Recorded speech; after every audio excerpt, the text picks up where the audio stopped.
obdobju in temu sledi tudi ministerska ekipa, so da definitivno posvetimo bistveno večjo pozornost podnebnim ukrepom.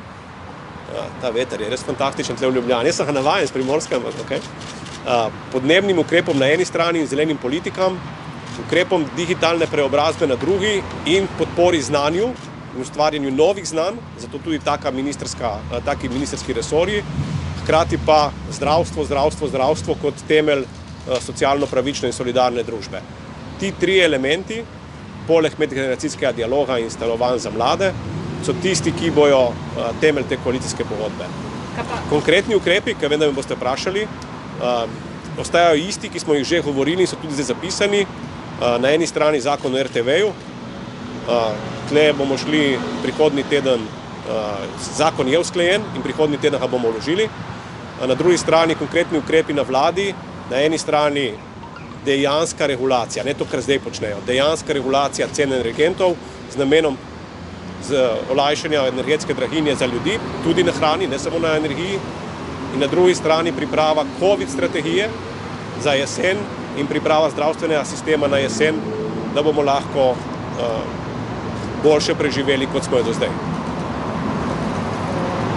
A to pomeni, če je gospa Emilija Stojmenova tudi zdaj v vaši kvoti, da kaj je SD-ju?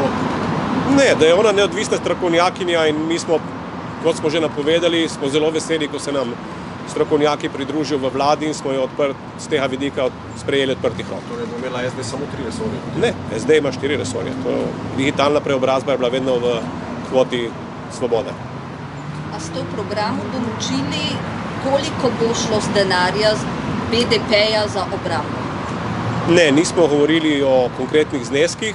Konec koncev je ta znesek na eni strani treba ga dogovoriti z našimi zavezniki, prilagoditi na to tudi politiko.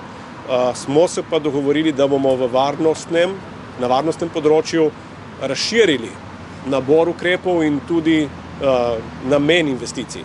Spravi, želimo si, da znesek, kakršenkoli že, obstoječi ali povečan, primarno namenjamo tistim, če hočete nišam v varnosti, za katere verjamemo, da so bolj učinkovite od, na primer, nakupa oklepnikov, v tem primeru govorimo o sistemu za reševanje in civilno zaščito in pa za, na primer, kibernetsko varnost in podobno. Spravi, želimo se afirmirati tudi na tem področju in delovati tudi horizontalno, tudi z vidika povezovanja gospodarstva in znanosti.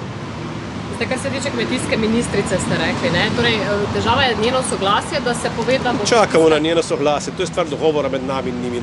Na svetu stranke je bila potrjena, ampak dogovor je, da počakamo še z tem, da vam povemo njeno ime. Pa morda področje stroke? Da, doktor za znanost. Jutri je ustanovna seja, 2 vprašanji sta malo bolj aktualni. Ena je gospod Pavšič, ki je danes umaknil soglasje za generalnega sekretarja. Kaj bo zdaj njegova vloga? Drži, da bo v kabinetu nove predsednice, kakšna funkcija? Koliko res razume, sta se s predsednico dogovorila, da bo pri njej, čeprav vem, bo neke vrste zaenkrat vršilec dolžnosti vodje kabineta, ampak to je dogovor, ki se morda danjo obrne. Glede potrjevanja mandata gospoda Horvata, pričakujete jutri kakšen zaplet? To bomo videli, nisem član MVK-ja, tako da bi počakal na samo sejo.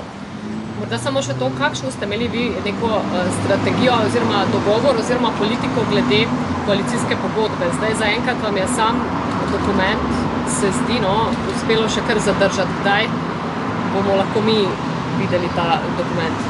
Potem, ko je parafiran dokument, takrat bo šel v širšo javnost. Nenazadnje sem prej povedal, da ima Levica svojo javnost, ki je precej široka, ki bo predstavljen in od takrat naprej ni potrebe, da bi bil več tajen. Jaz razumem, da danes, dokler ga niso obravnavali ostali organi, ostalih strank, da ga ne razkrivamo, kasneje pa tega razloga ne bo več. Je že znano kakšno ime, ki bo v vašem kabinetu oziroma kdo bo generalni sekretar vlade? In vodja UKOM-a? Ne. Sove? Ne, se pogovarjamo, ne. Bom zelo neposreden. Vse vidite, tempo, ki ga držimo, je zelo hiter. Če hočete biti hitri, v čemerkoli morate biti fokusirani. In mi smo imeli za cilj do danes, da fiksiramo koalicijsko pogodbo in ministerske kandidate oziroma imena. Zato smo se namenoma, seveda obstajajo kandidati, ampak namenoma nismo niti začeli procesa selekcije, v tem primeru za nobeno od teh funkcij. To je nekaj za prihodnji teden. Ministrska imena pa do ponedeljka bo popolnjena ministrska ekipa. Zdaj prav Da, zaradi tega, ker imajo organe nekateri eni danes, drugi jutri, takrat bojo dali ta imena od sebe. Samo še to, jutri aktualna vlada od jutri naprej upravlja še tekoče posle, še danes je sprejela številne odločitve, investicije v socialno varstvo, zdravstvo, kako to komentirate? Kakšno zapuščino vam predaja?